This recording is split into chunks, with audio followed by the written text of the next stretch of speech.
ఉమ్మడి విశాఖ జిల్లాలో ఫార్మా కంపెనీకి ఏమొచ్చింది? వరుసగా ప్రమాదాలు జరగటమే కాదు, దాంతోపాటు ప్రతిరోజు మృత్యు ఘోష వినిపిస్తూనే ఉంది. చాలా బాధాకరం, ఎంతో విచారకరం. ఎన్ని హృదయాల్లో, ఎన్ని కుటుంబాల్లో ఈ మంటలు చెలరేగుతాయో చెప్పలేని విషయం. మనం ఒకరోజు పేపర్లు చదువుతాం, 2 రోజు చదువుతాం, 3 రోజు చదువుతాం, 4 రోజు దాన్ని పక్కన పెట్టేస్తాం, మామూలేదే అని. కానీ ఆ కుటుంబాలు ఇది మామూలు కాదండి.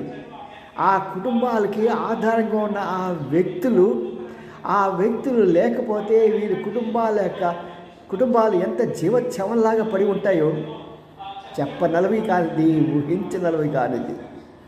మరి ఇలాంటి భయంకరమైన పరిస్థితికి చంద్రబాబు గారు మరి అసలైన ఎంక్వైరీ చేయించి తప్పు ఎక్కడుంది పట్టుకొని ప్రజల ప్రాణాలు కాపాడాలి.